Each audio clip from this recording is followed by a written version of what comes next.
Hello जी, क्या हाल चाल है। Welcome back to my channel. तो आज मैं आपको क्रश का एपिसोड 10 और 11 एक्सप्लेन करने वाली हूँ। तो अगर अभी तक आपने मेरे चैनल को सब्सक्राइब नहीं किया है तो फटाफट से चैनल को सब्सक्राइब कीजिए। तो चलिए चलते हैं अपनी एक्सप्लेनेशन की ओर।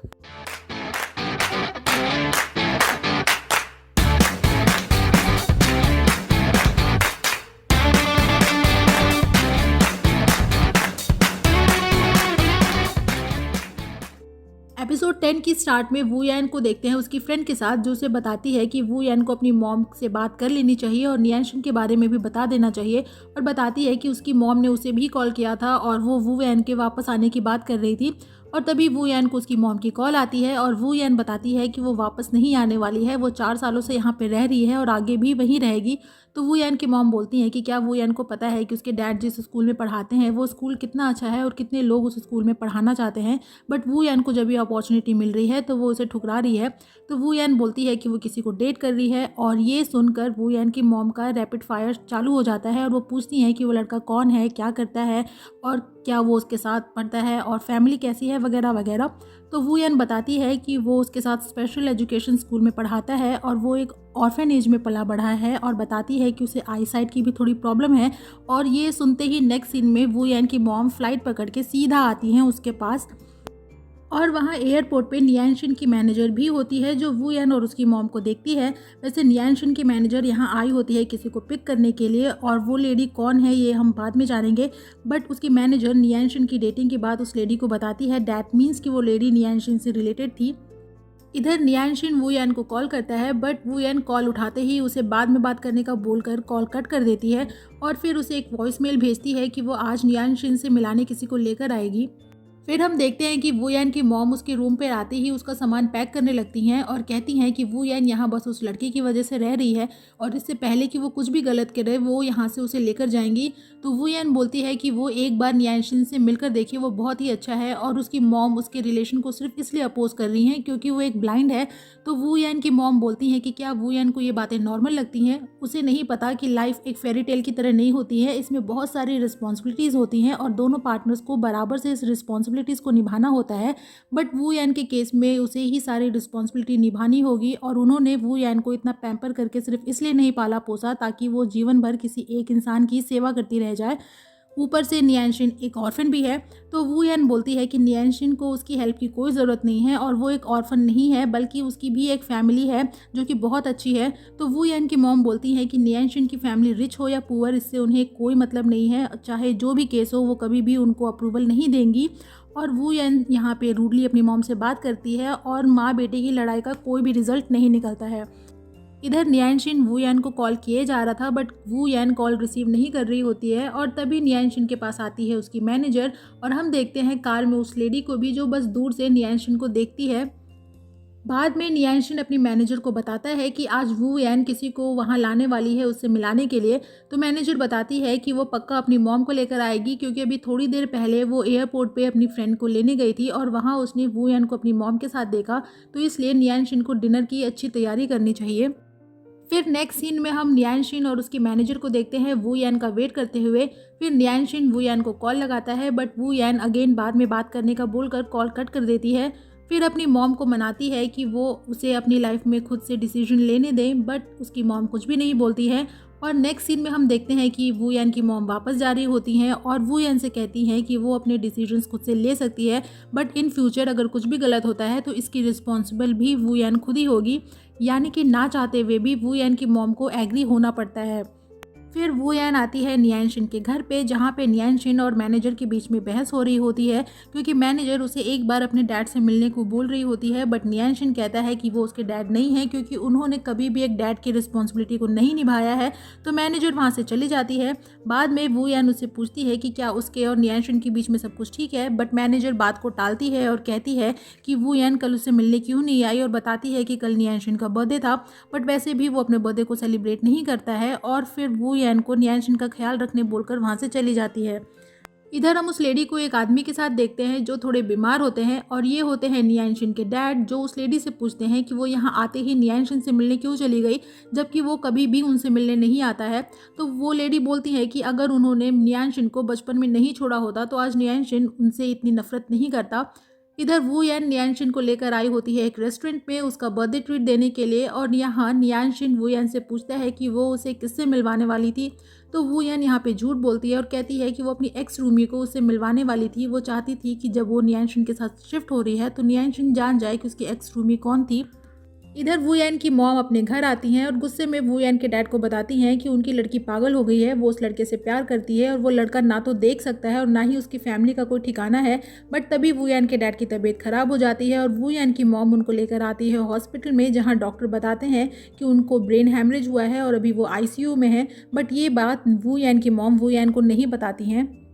इधर वू यान और नियांशिन को देखते हैं और वू यान नियांशिन से पूछती है कि वो पियानो कब से प्ले कर रहा है और उसे पियानो में ही क्यों इंटरेस्ट हुआ। तो नियांशिन बताता है कि वो 6 साल की एज से पियानो प्ले कर रहा है और उसे पियानो से उसकी मॉम ने इंट्रोड्यूस किया था, क्योंकि उन्हें लगता था कि अगर नियांशिन पियानो बजाना सीख जाएगा तो वो आगे चलकर अपने आप को फाइनेंशियली सपोर्ट कर सकेगा। और बताता है कि उसकी मॉम ने उसे एक सॉन्ग सिखाया था जिसमें एक लेडी थी जो दुनिया से बिल्कुल कट ऑफ रहती थी, और लोगों को उसके ज़िंदा होने का एहसास तब होता था जब वो रात में पियानो प्ले किया करती थी। और एक रात उस पियानो की आवाज़ आनी बंद हो गई तो लोग समझ गए कि अब वो इस दुनिया में नहीं है। और उस लेडी को नियांशिन अपनी मॉम के साथ कंपेयर करता है, क्योंकि उसे लगता है कि उसकी मॉम भी अपनी लाइफ एक केज में जीती थी, ऊपर से एक अबनॉर्मल चाइल्ड होने के बाद उनकी लाइफ और भी ख़राब हो गई। और यहाँ नियांशिन अपनी मॉम के लिए सॉरी फील करता है। दैट मीन्स कि उसकी मॉम उसे कभी नहीं छोड़ना चाहती थी, बट उसके डैड के आगे वो कुछ भी नहीं कर पाई। नेक्स्ट सीन में हम दोनों को बाहर देखते हैं, जहाँ वो फूड ट्रक पे कुछ खाने आए होते हैं और यहाँ पे कुछ लड़कियाँ नियांशिन को देखकर आपस में बातें करती हैं कि वो कितना हैंडसम है एंड ऑल। तो वू यान तुरंत नियांशिन को किस करने जाती है और कहती है कि वो मार्क करना चाहती है कि नियांशिन सिर्फ उसका है। तो नियांशिन उसके इस क्यूट जेलसी पे स्माइल करता है और उसके फोरहेड पे किस करता है। फिर दोनों को वहाँ पे खाते देखते हैं और बैकग्राउंड में नियांशिन का गाना प्ले हो रहा होता है। तो वू यान उसे पूछती है कि नियांशिन को अपना गाना सुनकर कैसा लगता है। तो नियांशिन बोलता है कि उसे कुछ भी नहीं लगता है, उसकी जो भी फीलिंग्स होती हैं वो उस गाने की लिरिक्स में लिख देता है, फिर कोई उसकी बात को समझे या ना समझे ही डोंट केयर। तो वू यान बोलती है कि अगर ऐसी बात है तो वो अपने गाने को दूसरों से क्यों गवाता है, वो उसको डायरी करके भी तो रख सकता है। तो नियांशिन बोलता है कि वो अपने गानों को सेल नहीं करता है बल्कि उसकी मैनेजर करती है। तो वू यान बोलती है कि तब तो उसे और भी गाने लिखने चाहिए क्योंकि वो उसे बहुत ही खर्च करवाने वाली है। और नियांशिन यहाँ पे मुंह फुला लेता है। तो वू यान बड़ी ही प्यार से उसके गालों को पकड़ती है और कहती है कि अरे मैं तो मजाक कर रही थी। नेक्स्ट सीन में वू यान नियांशिन को एक वॉच गिफ्ट करती है क्योंकि उसकी वॉच ख़राब हो गई थी, और बोलती है कि आज के बाद से नियांशिन के अच्छा टाइम शुरू होने वाला है और वो हमेशा खुश रहा करे और खुद के साथ भी अच्छा बिहेव करा करे, यानी कि वो कोल्ड पर्सन की तरह बिहेव ना किया करे। इधर शी चियान और वे हाउ को स्टूडियो में देखते हैं और हमें पता चलता है कि शी चियान ने जॉब को ज्वाइन कर लिया है और यहाँ पे वे हाउ के साथ बातें कर रही होती है और अपनी लाइफ की भाग दौड़ से परेशान होती है। इधर वू यान नियांशिन से उसके घर में रखे एक फ़ोटो फ्रेम के बारे में पूछती है जिसके बारे में नियांशिन को नहीं पता होता है। तो वू यान उस फोटो को डिस्क्राइब करती है कि उस फोटो में 4 लोग हैं जिनमें से एक उसकी मैनेजर भी है। तो नियांशिन उस फोटो फ्रेम को फेंक देता है। फिर वहाँ पे आती है उसकी मैनेजर जिससे नियांशिन उस फोटो के बारे में पूछता है। दरअसल नियांशिन की मैनेजर ने उसे झूठ बोला था कि वो एक डेकोरेटिव फ़ोटो फ्रेम है, जबकि वो नियांशिन की फैमिली की फ़ोटो थी, जिससे नियांशिन नफरत करता है और अपनी मैनेजर पे गुस्सा करता है उसे झूठ बोलने के लिए, और कहता है कि उसे लगा कि वो नियांशिन को बेवकूफ़ बना सकती है क्योंकि नियांशिन देख नहीं सकता है, और उसके घर में उन लोगों की फ़ोटो सजा कर रखी जिससे वो नफरत करता है और वो फ़ोटो को वहीं पे फाड़ कर फेंक देता है। और इसी के साथ ये एपिसोड यहीं पे ख़त्म हो जाता है।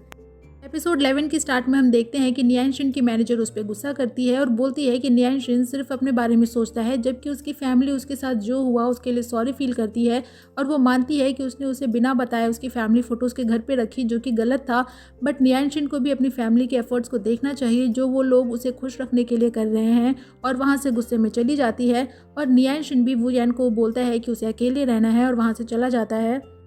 नेक्स्ट डे वू यान होती है रेडियो स्टेशन पे और यहाँ पे लंच कर रही होती है और कुछ ऐसा खा लेती है जिससे कि उसकी तबीयत ख़राब हो जाती है। तो नेक्स्ट सीन में नियांशिन उसको लेकर आता है हॉस्पिटल में, जहाँ पे डॉक्टर बताते हैं कि उसने कुछ एलर्जिक खा लिया है और नेक्स्ट टाइम वो इस बात का ध्यान रखे। और नियांशिन यहाँ पे वू यान को क्यूटली पनिश करता है और कहता है कि अब से वू यान अपना लंच घर से लेकर जाएगी, नहीं तो वो उसको लंच टाइम में पिकअप करने आएगा। और नेक्स्ट डे नियांशन के मैनेजर को देखते हैं वू यान के लिए लंच बॉक्स रेडी करते हुए। तो वू यान उससे पूछती है कि उसके और नियांशन के बीच में कल लड़ाई हुई थी, अब क्या उनके बीच में सब ठीक है? तो मैनेजर बोलती है कि ऐसी लड़ाइयाँ उनके बीच में रोज़ होती हैं, बस कल कुछ ज़्यादा हो गया था। एंड फिर दोनों आपस में बातें करती हैं। तो वू यान को पता चलता है कि नियांशन की मैनेजर नियांशन की स्टेप मॉम की बहन है, यानी मैनेजर जिस लेडी को एयरपोर्ट पे पिक करने गई थी वो उसकी बहन और नियांशन की स्टेप मॉम थी। नेक्स्ट सीन में हम मैनेजर और उसकी बहन यानी नियांशन की स्टेप मॉम को देखते हैं एक हॉस्पिटल में, जहाँ पे नियांशन के डैड एडमिट है क्योंकि उनकी तबीयत बहुत ख़राब है। और यहाँ पे मैनेजर की बहन कहती है कि वो नियांशन को किसी तरह से मनाए और उससे उसके डैड से मिलने के लिए लेकर आए। तो मैनेजर कहती है कि उसने नियांशन से कई बार बात करने की कोशिश की है, मगर नियांशन उसकी बात नहीं सुनता है, लेकिन वो एक आखिरी बार उससे बात करने की कोशिश करेगी।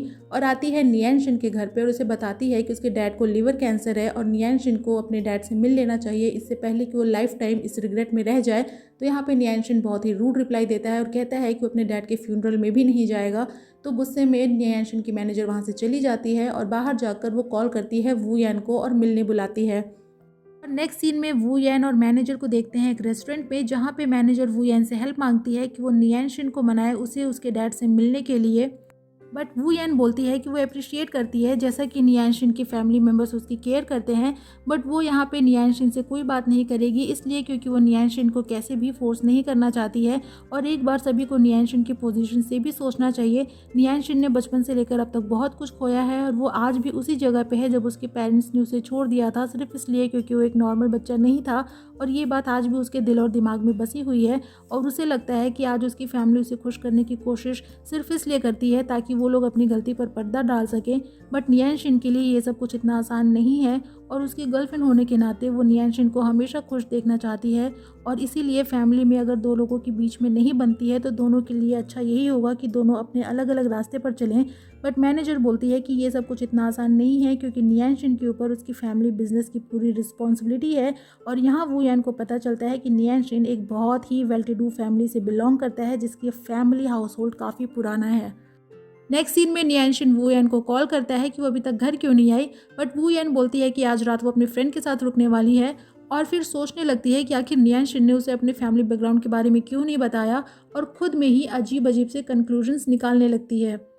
नेक्स्ट डे रेडियो स्टेशन में भी नियांशन उसे कॉल करता है, बट वू यान उससे बात नहीं करती है। तो नियांशन अपने मैनेजर से बोलता है कि वू यान उसे इग्नोर कर रही है। तो मैनेजर उसे अपने और वू यान के बीच में हुई सारी बातें बताती है और कहती है कि उसे वू यान को उसके फैमिली के बारे में सब कुछ खुद से बता देना चाहिए। बट नियांशन पूछता है कि उसे क्या बताना चाहिए, ये कि उसकी फैमिली ने उसे बचपन में छोड़ दिया था या कि ये कि जो कभी उसकी दोस्त हुआ करती थी आज उसकी स्टेप मॉम है। भाई साहब, ये बात सुनकर तो एक पल के लिए मैं भी शॉक हो गई थी। फिर जब वू यान वापस आती है तो नियांशन उससे गुस्से में बोलता है कि अगर वू यान को उसकी फैमिली के बारे में जानना है तो वो उसे डायरेक्ट पूछ सकती है, ना कि किसी और से। तो वू यान यहाँ थोड़ी नाराज़ होती है। तो नियांशन को भी लगता है कि वो कुछ ज़्यादा ही हाइपर हो गया। तो वो वू यान को सॉरी बोलता है और कहता है कि वो कल ही उसे अपनी फैमिली से मिलवाने ले जाएगा। बट वू यान गुस्से में मना करती है और बोलती है कि नियांशन ने अब तक खुद से उसे अपनी फैमिली बैकग्राउंड के बारे में क्यों नहीं बताया, जबकि उसने कई बार उससे पूछा था कि 6 साल की उम्र के बाद नियांशन कहाँ रहता था। उसे क्या लगता था कि अगर वो अपनी फैमिली बैकग्राउंड के बारे में बता देगा तो वू यान उसे एक्सेप्ट नहीं करेगी और वहाँ से गुस्से में चली जाती है। और नियांशन भी गुस्से में पियानो प्ले करने लगता है और इतनी ज़ोर ज़ोर से प्ले करता है कि आस पड़ोस के सारे लोग उसके घर के बाहर इकट्ठा हो जाते हैं। और तभी वहाँ पे मैनेजर आती है और सभी को सॉरी बोलती है और फिर नियांशन से जाती है बात करने के लिए और कहती है कि उसे अब तक लगता था कि नियांशन एक कोल्ड पर्सन है, लेकिन वू यान से मिलने के बाद उसने देखा कि नियांशन के पास भी इमोशंस हैं और वो अपने इमोशंस को खुलकर यूज़ करने लगा था। और फिर उसे बोलती है कि वो वू यान को जाकर मना ले, बट नियांशन मना करता है और तभी उसे पता चलता है कि वू यान अपना पर्स और मोबाइल वहीं पर उसके घर पे भूल गई है। तो वो निकलता है वू यान को ढूंढने के लिए और उसे वू यान मिलती है रास्ते में जो अपनी फ्रेंड के घर पे जा रही होती है। बट नियांशन उसके पास नहीं जाता है, बस उसके पीछे पीछे जाता है जब तक वो सेफली अपनी फ्रेंड के घर पे नहीं पहुंच जाती है। और यहाँ पे वू यान की फ्रेंड उसे समझाती है कि अगर नियांशन ने उसे अपने फैमिली बैकग्राउंड के बारे में नहीं बताया है तो उसके पीछे उसका कोई रीज़न होगा और कपल्स को छोटी छोटी बातों में लड़ाई नहीं करनी चाहिए। और कहती है कि वो अपने और नियांशन के बीच में बातों को क्लियर कर ले। नेक्स्ट डे वू यान की मॉम उसे कॉल कर रही होती है, बट कॉल रिसीव करता है नियांशन और बताता है कि वू यान अपना फ़ोन उसके घर पे भूल गई है। और यहाँ वू यान की मॉम और नियांशन की बातें होती हैं और नियांशन को पता चलता है कि वू यान के पेरेंट्स उसके और वू यान के रिलेशन के अगेंस्ट में हैं। फिर भी वू यान ने अपनी मॉम से लड़ाई की सिर्फ उसके लिए। और फिर वूयन की मॉम नियांशिन को वूयन का ख्याल रखने और उसे अच्छे से ट्रीट करने का बोलती हैं। तो यहाँ नियांशिन को भी रियलाइज़ होता है कि वूयन उससे कितना प्यार करती है और तभी उसकी मैनेजर वहाँ आती है और उसे लगता है कि वो वूयन है, तो वो खुश हो जाता है। बट जब उसे पता चलता है कि ये उसकी मैनेजर है तो वो उसे वूयन का पर्स और फ़ोन रेडियो स्टेशन वूयन के पास भिजवाता है। और यहाँ मैनेजर भी वूयन को समझाती हैं और बोलती हैं कि वो उन दोनों को आपस में अच्छे से बातें करके सारी बातें क्लियर कर लेनी चाहिए और वूयन को वापस से नियांशिन के पास आ जाना चाहिए। और इसी के साथ ये एपिसोड भी यहीं पे ख़त्म हो जाता है। तो एपिसोड 10 और 11 की एक्सप्लेनेशन यहीं पे होती है ख़त्म। आपको एक्सप्लेनेशन कैसी लगी कमेंट सेक्शन में ज़रूर बताइएगा। वीडियो अच्छी लगे तो वीडियो को लाइक कीजिएगा, फ्रेंड्स के साथ शेयर कीजिएगा और मुझे इनकरेज करने के लिए मेरे चैनल को ज़रूर सब्सक्राइब कीजिएगा। मैं आपसे मिलूंगी नेक्स्ट वीडियो में नेक्स्ट एक्सप्लेनेशन के साथ। तब तक अपना खूब सारा ख्याल रखिए। सायोनारा।